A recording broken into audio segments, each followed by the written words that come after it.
ओम जय जगन्नाथ स्वामी नयन पथगामी भगतु मे।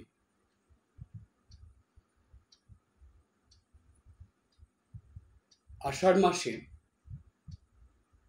सबथेके बड़ उत्सव हलो এই রথযাত্রা উৎসব।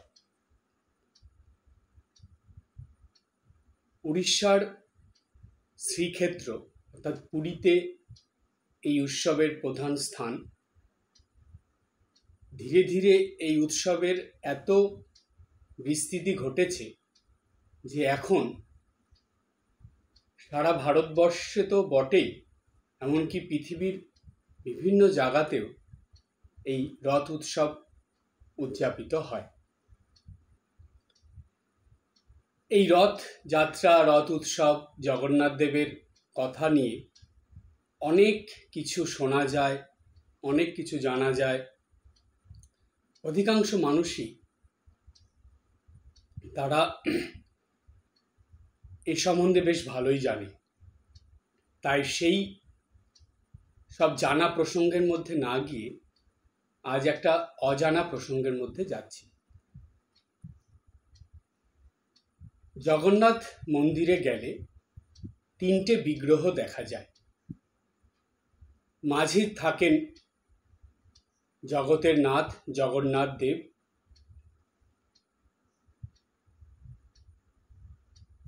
তার মাঝে থাকেন সুভদ্রা, সুভদ্রার বাঁ দিকে থাকেন জগন্নাথ, ডান দিকে থাকেন বলভদ্রদেব বা বলরাম। এই যে তিনটে বিগ্রহ আমরা দেখি, এই তিনটে বিগ্রহ তিনটে প্রতীক হিসাবে কাজ করে। সবার প্রথমে বলরাম বা বলভদ্র দেবকে ধরা হয়। তিনি হলেন কর্মের প্রতীক। ক্রমাগত কর্ম করে ঠিক ঠিক কর্মের দ্বারা, কর্মযোগের দ্বারা মানুষ ঈশ্বরকে লাভ করতে পারে।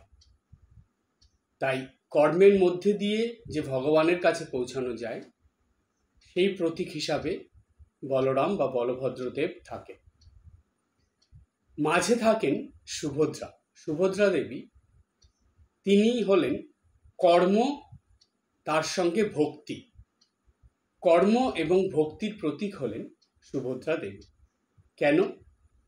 দেখবেন সংসারের ক্ষেত্রে দেখবেন মায়েরা কর্ম করে এবং সেই সঙ্গে তারা এই ভক্তির ভাবটাকেও ধরে রাখে। নিত্য পূজা অর্চনা করা, বাড়িতে যত উৎসব পার্বণ এগুলো করা, তারপরে মন্দিরে যাওয়া, আশ্রমে যাওয়া, এই ভক্তির ভাবটা কিন্তু তাদের মধ্যে থাকে। তাই কর্মের সঙ্গে ভক্তি, এটার প্রতীক হিসাবে সুভদ্রা দেবী থাকে। কর্ম আর ভক্তি যোগে মানুষ ভগবানকে, ঈশ্বরকে লাভ করতে পারে, সেটাই এখানে বুঝিয়ে দেওয়ার জন্য এই প্রতীক হিসাবে থাকেন সুভদ্রা দেবী। এরপরে আসছে জগন্নাথ দেব, যিনি জগতের নাথ, স্বয়ং প্রভু জগন্নাথ। তার কাছে পৌঁছাতে হলে মানুষের তিনটে জিনিস দরকার। একটা হলো কর্ম, তার সঙ্গে ভক্তি এবং তার সঙ্গে জ্ঞান। কর্ম, ভক্তি এবং জ্ঞান, এই তিনটের সমন্বয়ে ঈশ্বরকে বা পরমাত্মাকে লাভ করা যায় বা দর্শন করা যায়। তো এখন এই যে কর্ম, ভক্তি এবং জ্ঞান, এই তিনটে কেমন? জাগতিক কর্ম, জাগতিক ভক্তি বা জাগতিক জ্ঞান নয়। এই তিনটে হলো পারমার্থিক। পারমার্থিক কর্মটা কেমন? যে নিষ্কামভাবে, নিঃস্বার্থভাবে কর্ম। এগুলোর ইঙ্গিত কিন্তু আমরা গীতাতে পাই। যিনি স্বয়ং বিষ্ণু, কৃষ্ণ হয়ে এসেছিলেন, নারায়ণ কৃষ্ণ হয়ে এসেছিলেন, তিনি তো জগন্নাথ। তো তার আরাধনার জন্য সেই সূত্র কিন্তু গীতাতে তিনি দিয়ে গেছেন। তাই ওই গীতায় যে কর্ম বা কর্মযোগের কথা বলা আছে, গীতায় যে ভক্তি বা ভক্তিযোগের কথা বলা আছে, এবং গীতায় যে জ্ঞান বা জ্ঞানযোগের কথা বলা আছে, এই সমন্বয় করেই ঈশ্বরের কাছে পৌঁছানো যায়, ঈশ্বর লাভ করা যায়, ঈশ্বর দর্শন করা যায়, ঈশ্বর উপলব্ধি করা যায়। এই কর্মের সঙ্গে ভক্তি এবং কর্মভক্তি জ্ঞান এর প্রতীক হিসাবে আমরা তিনটে বিগ্রহ দেখতে পাই: বলভদ্রদেব, সুভদ্রা দেবী এবং জগতের নাথ জগন্নাথ। এই হলো সেই তিনটে বিগ্রহের মূল প্রতীক বা মূল বিষয়। এরপরে আমরা আরেকটা নতুন প্রসঙ্গ জানি।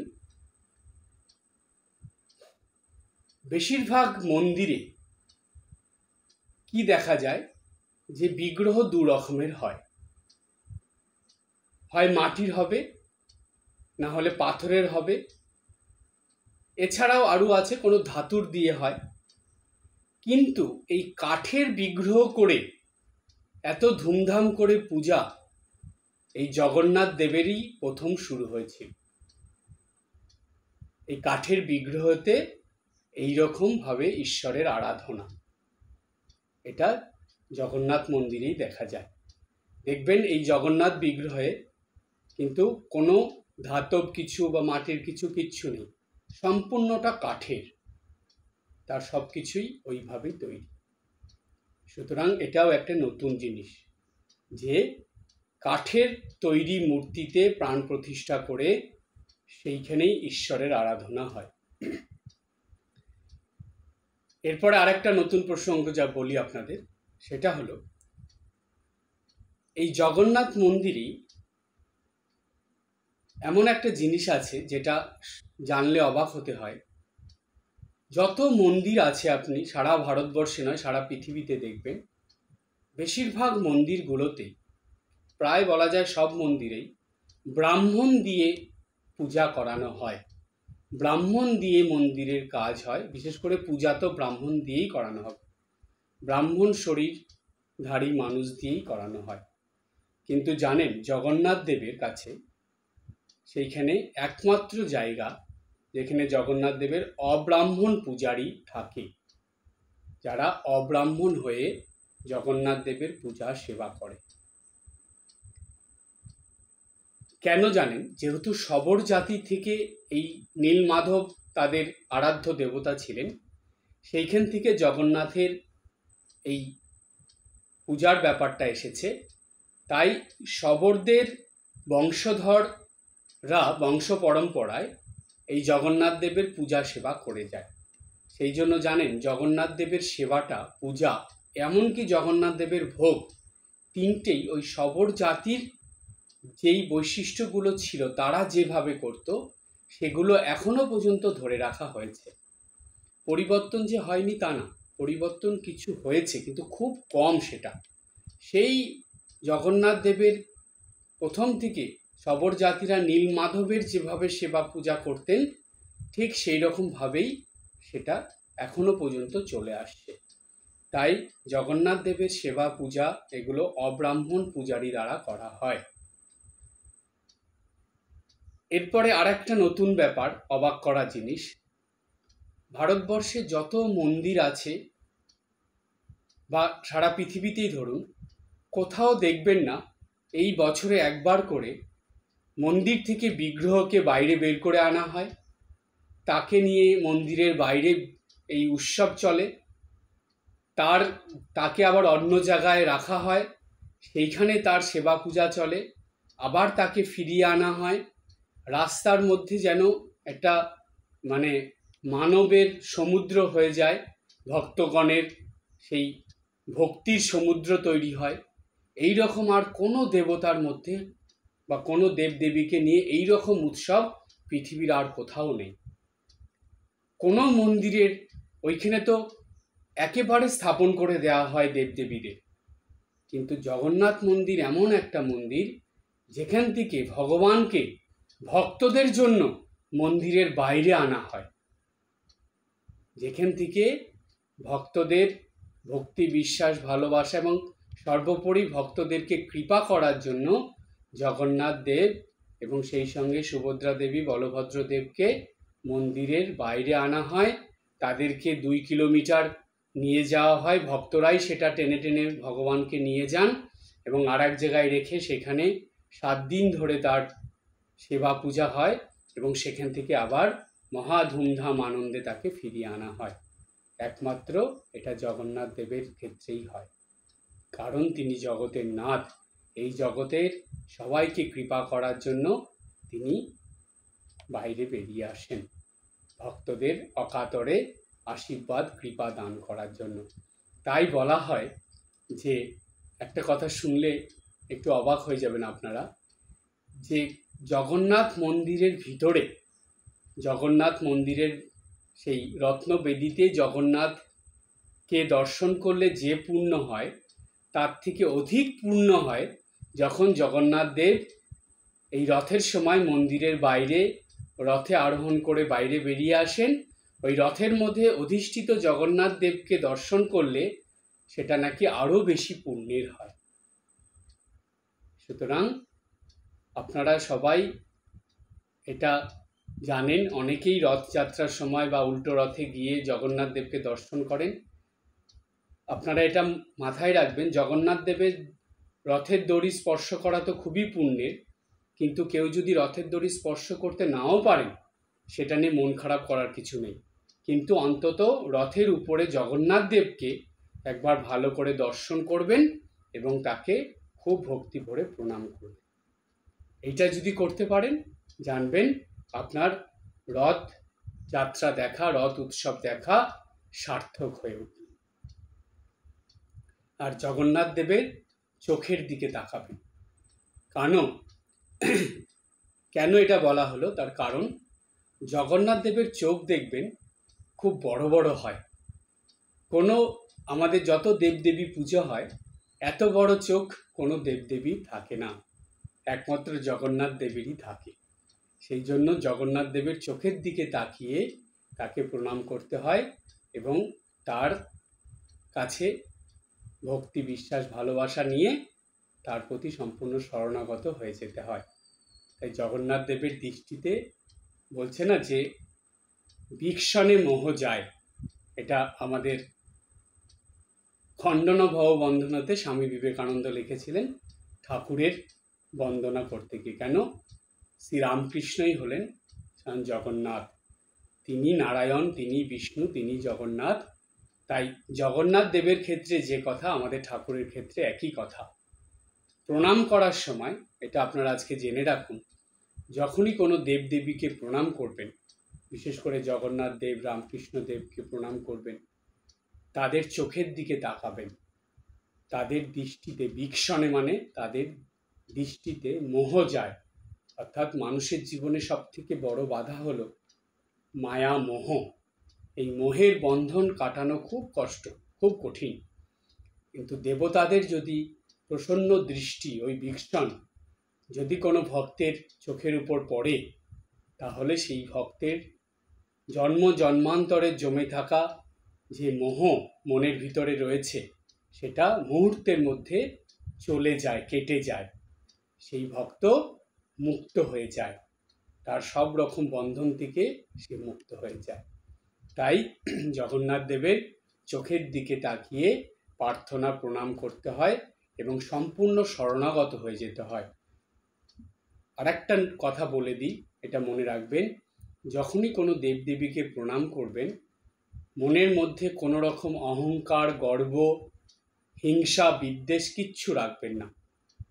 ওগুলো কি জানেন? ওগুলো দেবদেবীদের কৃপা, আশীর্বাদ তার পথে বাধা সৃষ্টি করে, সেটাকে আটকে দেয়। যদি আপনার মনে অহংকার, গর্ব, লোভ, লালসা, হিংসা, বিদ্বেষ, শত্রুতা এগুলো থাকে, জানবেন যতই প্রণাম করুন, যতই যা করুন না কেন, কোনো দিন আপনার ভিতর থেকে এই মোহ মায়া কাটবে না। কোনো দিন আপনার মনের এই ভক্তি, বিশ্বাস এগুলোর উন্নতি হবে না। তাই সম্পূর্ণ শরণাগত হয়ে মনের থেকে এগুলো সব সরিয়ে দিয়ে তাদেরকে প্রণাম করতে হয়, দেবদেবীদের চোখের দিকে তাকিয়ে প্রণাম করতে হয়। তাই জগন্নাথ দেবকে ঠিক এইভাবেই তার চোখের দিকে তাকিয়ে তার শরণাগত হয়ে জগন্নাথ দেবকে রথের মধ্যে যখন থাকেন সেই সময় প্রণাম করতে হয়। এবার এই ক্ষেত্রে আপনাদের বলে রাখি, অনেক ভক্ত হয়তো ভাববেন যে এটা কি শুধু পুরী ক্ষেত্রে গিয়ে জগন্নাথ দেবকে রথের উপরে দেখে প্রণাম করলেই হবে? না, সেটা ভুল ধারণা। জগন্নাথ দেব তিনি সব মূর্তির মধ্যেই আছেন। এই রথের দিনে যেখানে যেখানে রথ বেরোয়, যেইখানে যেখানে রথের মধ্যে জগন্নাথ দেব অধিষ্ঠিত আছেন, সেইখানে গিয়েই জগন্নাথ রথে অবস্থিত জগন্নাথ দেবের তাকিয়ে প্রণাম করলেই হবে। যারা কলকাতায় আছেন, ভারতবর্ষের যে যে রাজ্যে যেখানে যেখানে যারা আছেন, সেখানেই যদি কোনো ধর্মীয় প্রতিষ্ঠান থেকে রথযাত্রা উৎসব হয়, জগন্নাথ দেবকে রথে করে মন্দিরের বাইরে বের করে নিয়ে এসে ভক্তরা রথের দড়ি ধরে টেনে নিয়ে যায়, সেই রথের উপরে জগন্নাথ দেবকে দেখে প্রণাম করে যে পুণ্য ফল লাভ হবে, পুরীতে গিয়ে জগন্নাথ দেবকে দেখে প্রণাম করলে একই পুণ্য ফল লাভ হবে। শুধু মনের ভিতরে সেই বিশ্বাস, ভক্তি এবং শরণাগতি থাকলেই হলো। সেটা আপনি পুরীতে গিয়েও যে পুণ্যফল পাবেন, আপনি কলকাতাতেও সে পুণ্যফল পাবেন, আপনি নদিয়াতে গিয়েও সেই পুণ্যফল পাবেন, নবদ্বীপে গিয়েও সেই পুণ্যফল পাবেন। যেখানে যেখানে রথ বেরোবে সেখানে গিয়েই এটা করলেই হবে। আর একটা নতুন জিনিস বলি, সেটা হলো, আমরা জানি যে বাইরে কোথাও যখন পূজা হয়, যেমন কালী পূজা হয়, তারপরে বছরে প্যান্ডেল করে দুর্গা পূজা হয়, বা কোনো মন্দিরে হয়তো এরকম মাটির মূর্তি থাকে, সারা বছর থাকে, বছরে বছরে সেই মাটির মূর্তি আবার নতুন করে গড়ে তুলে সেই বিগ্রহকে পূজা করা হয়। কিন্তু জগন্নাথ দেবের ক্ষেত্রে সেটা একটা অন্যরকম। কেমন? জগন্নাথ দেবের ক্ষেত্রে একটা নবকলেবর উৎসব হয়। এই নবকলেবর উৎসবটা কি জানেন?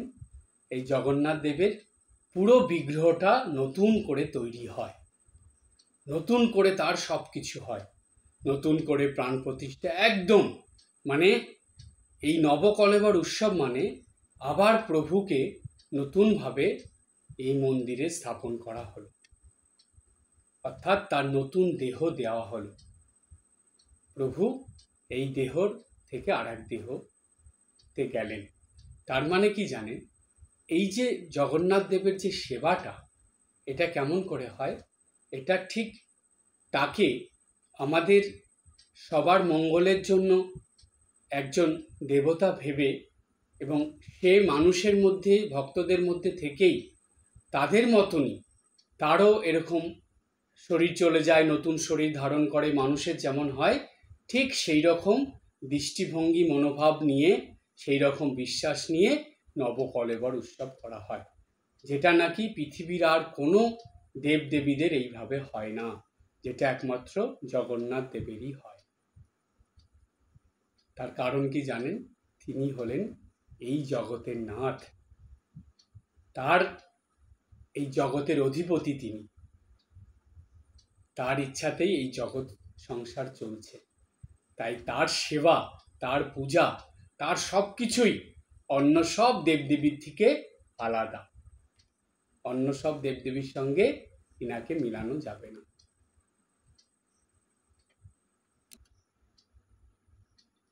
এখন আমরা এই রথযাত্রা উপলক্ষে সারা বাংলার বিভিন্ন প্রান্তে যে রথ হয়, সেই রথগুলোর মধ্যে, অর্থাৎ সেই সব রথযাত্রার মধ্যে বেশ কিছু নামকরা প্রাচীন রথযাত্রা আছে, যেগুলো প্রায় সব, যেই রথযাত্রার কথা এখন বলা হবে, সেগুলো সব প্রায় 100 বছরের বেশি পুরনো। কোনোটার 100 বছরের উপরে, কোনোটা 150 বছর, কোনোটা 200, কোনোটা 300, তার বেশি। এই যে এত প্রাচীন রথযাত্রা, এর বৈশিষ্ট্যটা কি জানেন?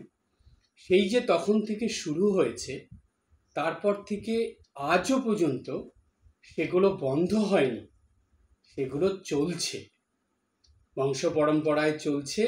সেটা কখনো হয়তো ছোট আকারে, কখনো বড় আকারে, কিন্তু দেখুন সেই দেবতার অশেষ কৃপা, দেবদেবীর অশেষ কৃপা না হলে এত বছর ধরে কোথাও এইভাবে উৎসব চলতে পারে না।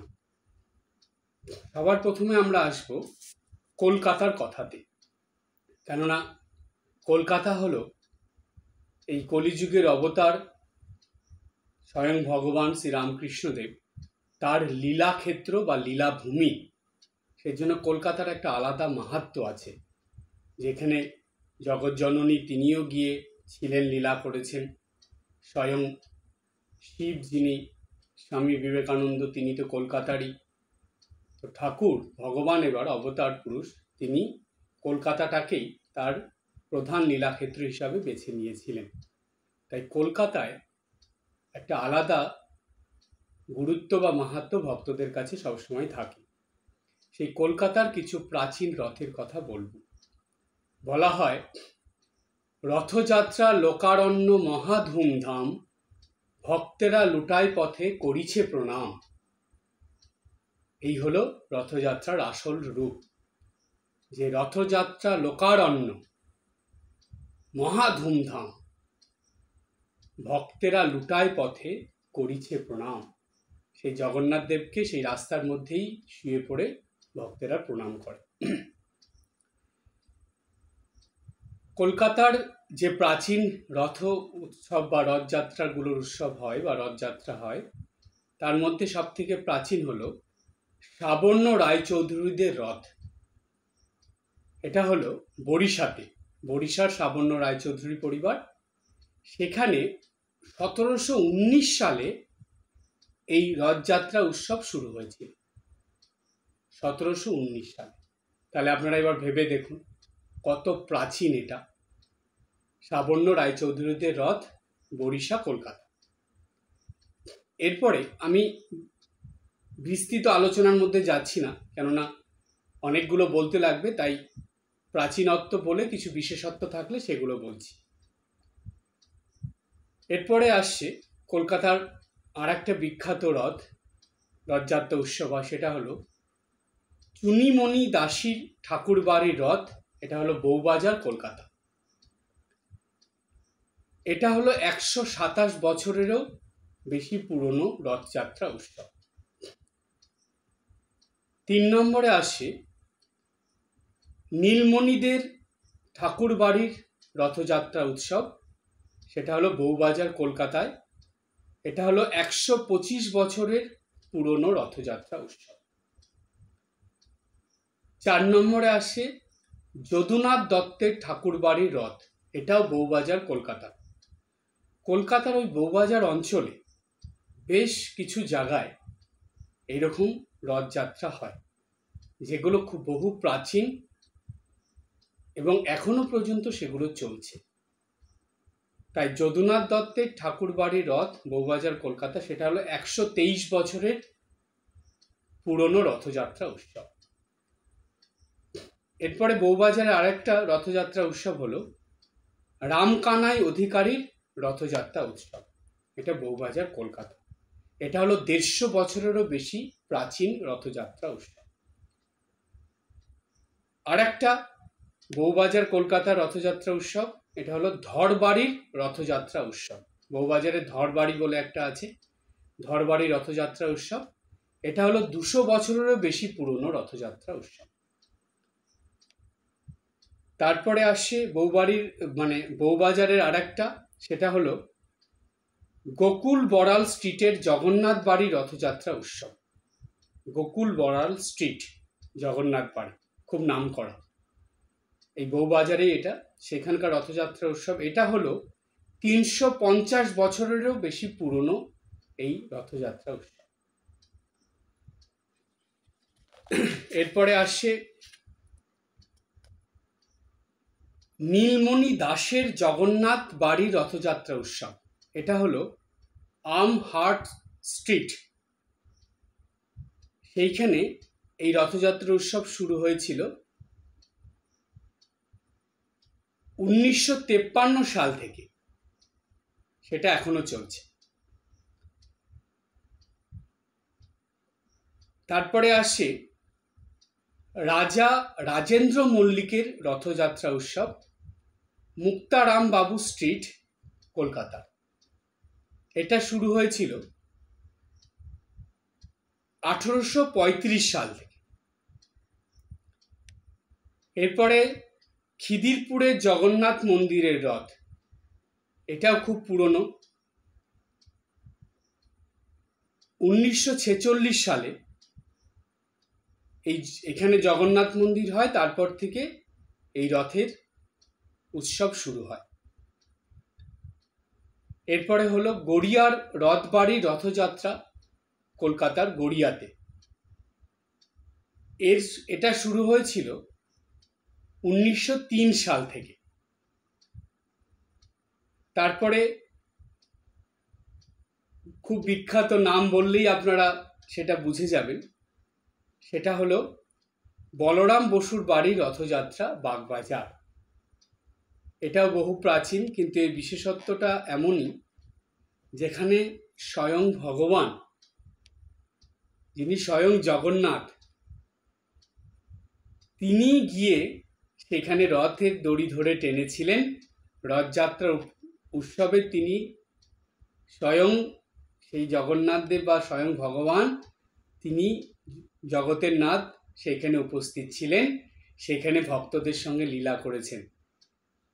দেখুন, এটা ভাবলেই কেমন অবাক লাগে এবং মানে গায়ে শিহরণ জাগে, যে স্বয়ং জগতের নাথ জগন্নাথ, যিনি যে রাম সেই কৃষ্ণ, যিনি স্বয়ং বিষ্ণু নারায়ণ, তিনি সেই রামকৃষ্ণ রূপ ধরে কলকাতায় ভক্তদের সঙ্গে, ভগবান ভক্তদের সঙ্গে একত্রিত হয়ে সেই রথ টানলেন, সেই রথের উৎসব উদযাপন করলেন।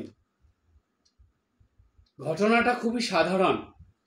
আমরা ভাবি, বলি, হ্যাঁ, বলরাম মন্দিরে ঠাকুর গিয়েছিলেন, গিয়ে সেখানে রথের দিন ভক্তদের সঙ্গে সেই বলরাম বাবুর বাড়িতে জগন্নাথের সেবা হতো, রথযাত্রা উৎসব, সেইখানে গিয়ে ঠাকুর রথের দড়ি ধরে টানলেন, রথযাত্রা উৎসব পালন করলেন মহা ধুমধামের সঙ্গে, অনেক গান হলো, সেখানে খাওয়া দাওয়া হলো, এসব করলেন।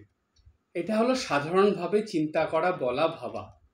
কিন্তু এর গভীরে যদি আপনারা যান, এটা যদি খুব মন দিয়ে ভাবেন, একটু মনের গভীরে গিয়ে চিন্তা করেন, ধ্যান করেন, দেখবেন গায়ে শিহরণ জাগে যে স্বয়ং ভগবান জগন্নাথ দেব, তিনি রামকৃষ্ণ রূপ ধারণ করে কলকাতায় এই ভক্তের বাড়িতে ভক্তদের নিয়েই রথযাত্রা উৎসব পালন করলেন, যেখানে ভক্ত ভগবানের কেমন মিলন হলো।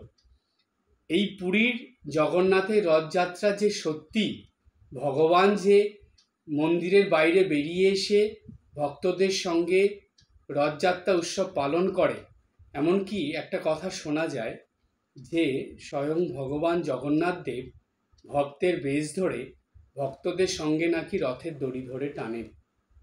এটা সত্যি কিনা তার প্রমাণ নেই, কিন্তু ঠাকুর শ্রী রামকৃষ্ণ দেব, যিনি স্বয়ং জগন্নাথ, তিনি প্রমাণ করে দিলেন, হ্যাঁ, এটা সত্যি। কারণ তিনি এটা দেখিয়ে দিলেন, ভক্তদের সঙ্গে তিনি বলরাম মন্দিরে রথ উৎসব পালন করলেন এবং রথের দড়ি ধরে টানলেন। ভাবুন তো, কত গভীর একটা জিনিস, কেমন মনের ভিতরে, কেমন আমাদের চিন্তা ভাবনার মধ্যে শিহরণ জেগে ওঠে। এটা ভাবলেই মন আনন্দে খুশিতে ভরে ওঠে। তাই আপনাদের সবাইকে বলবো, পুরীর রথযাত্রা উৎসব আপনারা সবাই অবশ্যই দেখেছেন বা দেখতে যান, দেখেন, কিন্তু কখনো যদি সময় হয়, সুযোগ হয়, অবশ্যই কলকাতায় বলরাম মন্দিরে রথযাত্রা উৎসব দর্শন করবেন, সেখানে যাবেন, সেই রথের দড়ি ধরে একটু স্পর্শ করে আসবেন, টানবেন, সেই রথযাত্রা উৎসব দেখে আসবেন। সেটা কিন্তু এখনো পর্যন্ত সেই রকমই রাখা হয়েছে। সেই রথ, ঠাকুর যেই রথ করেছিলেন, টেনেছিলেন, সেই রথটা এখনো রাখা হয়েছে। কিছু কিছু পরিবর্তন হয়েছে, কিন্তু যতটা সম্ভব সেই সময় থেকে আজও পর্যন্ত একই রকম রাখা হয়েছে। তাই সেটা কিন্তু কম গুরুত্বপূর্ণ নয় রামকৃষ্ণ ভক্তমণ্ডলীর কাছে।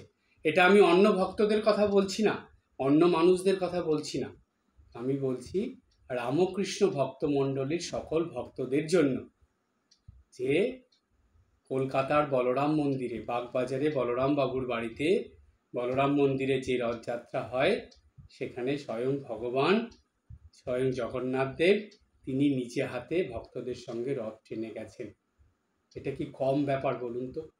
এটা দর্শন করা, এখানে এই উৎসবে যাওয়া, এই রথের দড়ি স্পর্শ করা, রথকে স্পর্শ করা, প্রণাম করা, সেই উৎসবের প্রসাদ খাওয়া, সেইখানে উৎসবে অংশগ্রহণ করা, এটা বহু জন্মের পুণ্য থাকলে তবেই হয়, তাছাড়া এটা সম্ভব নয়, সম্ভব নয়। আপনারা অবশ্যই একবার গিয়ে সেখানে দর্শন করে আসবেন, প্রণাম করে আসবেন, প্রসাদ খেয়ে আসবেন, সেই উৎসবের আনন্দ করে আসবেন, রথের দড়ি স্পর্শ করে আসবেন এবং রথ স্পর্শ করে আসবেন, যেটা স্বয়ং ভগবানের স্পর্শতে ধন্য পূর্ণ হয়ে আছে, সেই রথকে স্পর্শ করে আসবেন।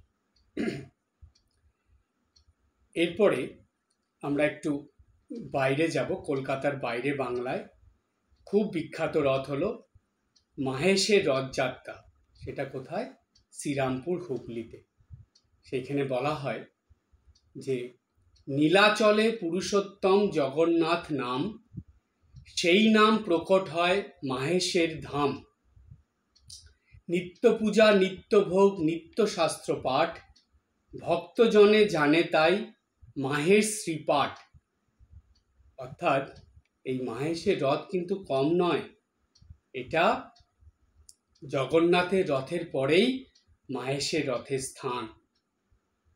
এটা সেই নীলাচলে পুরুষোত্তম জগন্নাথ দেবের রথের সমতুল্য বলে ধরা হয় মাহেশের রথ যাত্রাকে।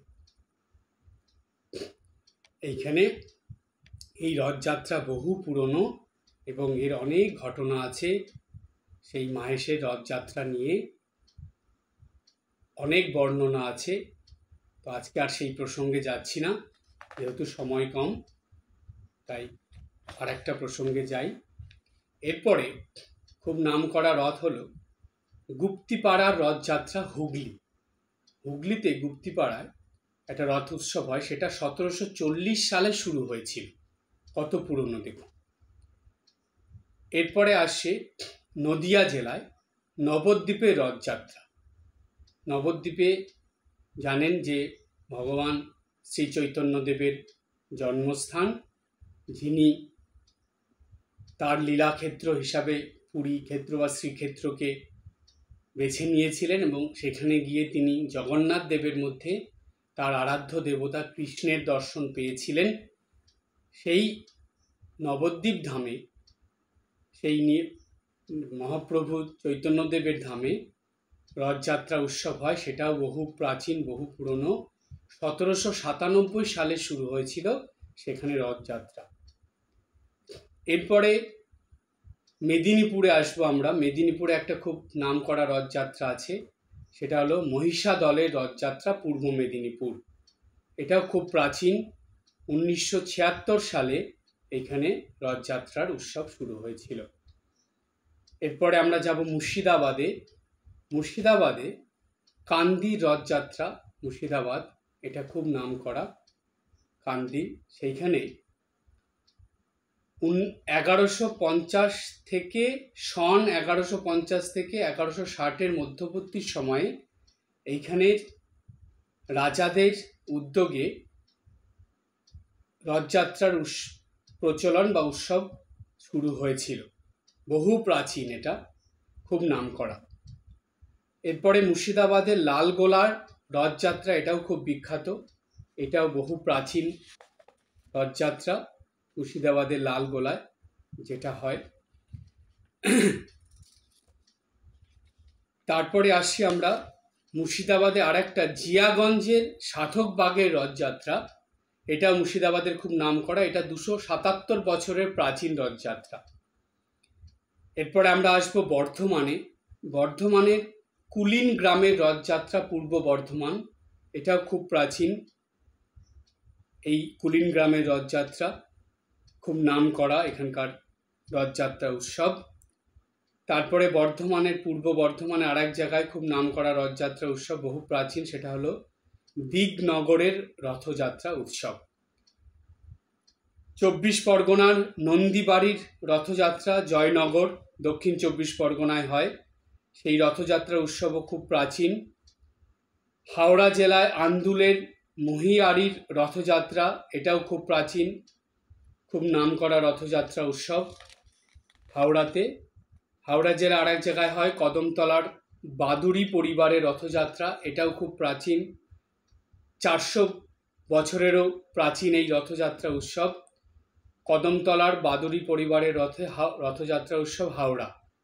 এরপরে আমরা আসবো হাওড়ার আরেক জায়গায় সাকরাইলের সুলাটির ঘোষবাড়ি রথযাত্রা, এটাও খুব প্রাচীন এবং নামকরা রথযাত্রা উৎসব। আর শেষ হলো একদম লাস্ট খুব নামকরা বাংলা রথযাত্রা, সেটা বীরভূম জেলায় হেতমপুর রাজবাড়ির রথযাত্রা উৎসব। হেতমপুর রাজবাড়ির রথযাত্রা, এটা বীরভূম জেলায়, এটা শুরু হয়েছিল 1250 সালে। কত প্রাচীন এইসব রথযাত্রা দেখুন। মোট 26টা প্রাচীন রথযাত্রা উৎসবের কথা আপনাদেরকে আমি বললাম।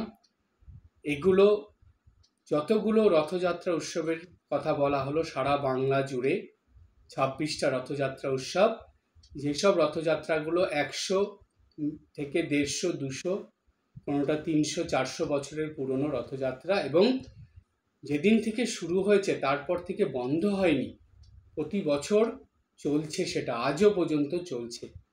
তাই এত প্রাচীন রথযাত্রা উৎসব যদি কখনো আপনাদের সময় সুযোগ হয় অবশ্যই দর্শন করবেন, জানবেন এইখানে অবশ্যই এই রথযাত্রা উৎসবগুলোতে ভগবানের বিশেষ কৃপা আশীর্বাদ থাকে। তা না হলে এত বছর ধরে এই নির্বিঘ্নে এইসব রথযাত্রা উৎসব চলা সম্ভব হতো না। এই যে রথযাত্রা উৎসব আমরা দেখি, বা এই যে রথযাত্রা উৎসব এত ধুমধামের সঙ্গে পালন করা হয়, এই রথযাত্রা উৎসবে একটা তাত্ত্বিক তাৎপর্য আছে। তাত্ত্বিক তাৎপর্য কি জানেন? যেটা হলো মানুষের জীবনের সঙ্গে সম্পর্কিত।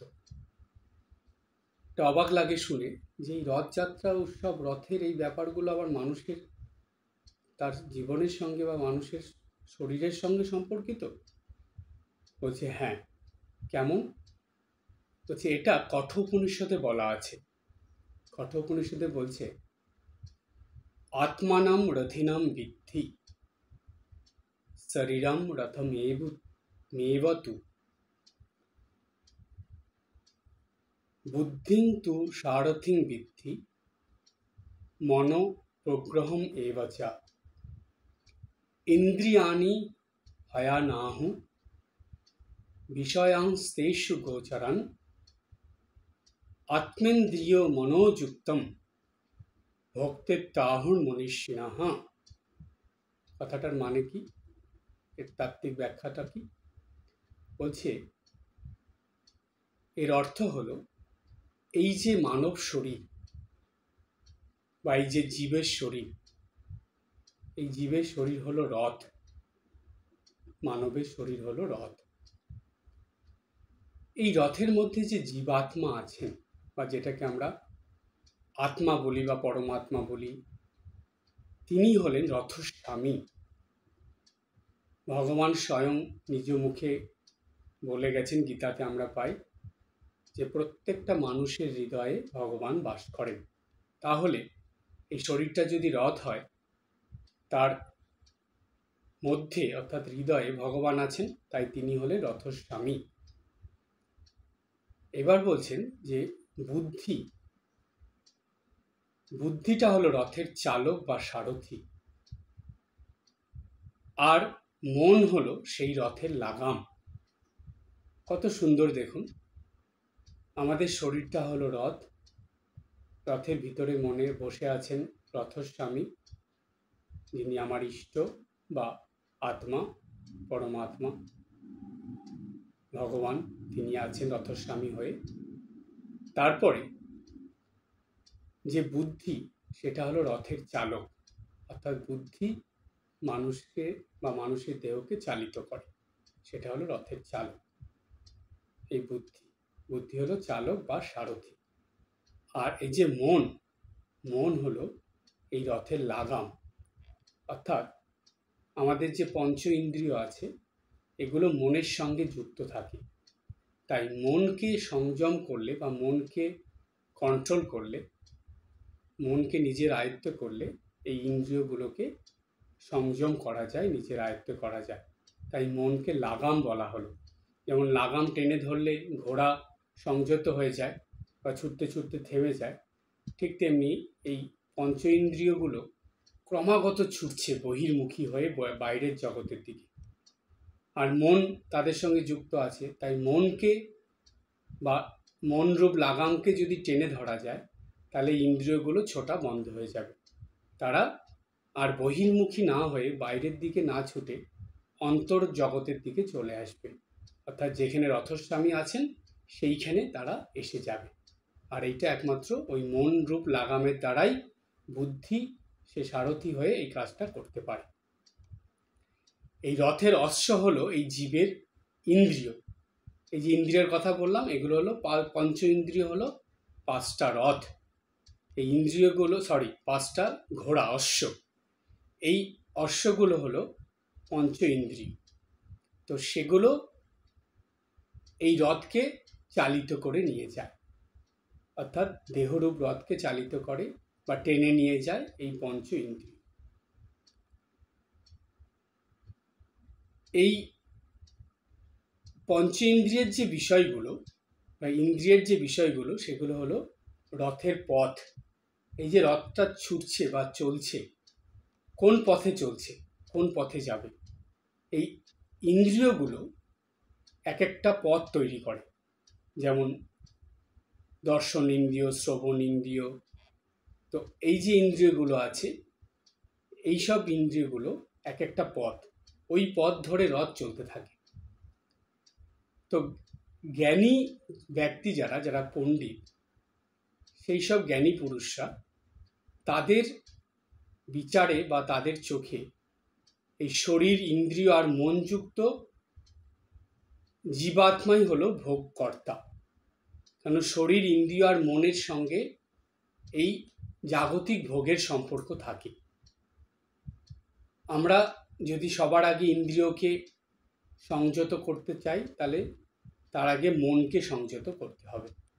মনের সংযত হলে ইন্দ্রিয়গুলো সংযত হবে, এবং ইন্দ্রিয় সংযত হলে সেটা ধীরে ধীরে আমাদেরকে রথস্বামীর কাছে মন বুদ্ধি যাবে, এবং তখনই মানুষের অন্তর্মুখী মন বা অন্তর্জগতের দিকে যাত্রা হবে, এবং তাতেই মানুষ ঈশ্বর দর্শন বা ইষ্ট লাভ বা পরমাত্মাকে লাভ করতে পারবে, ভগবান লাভ করতে পারবে।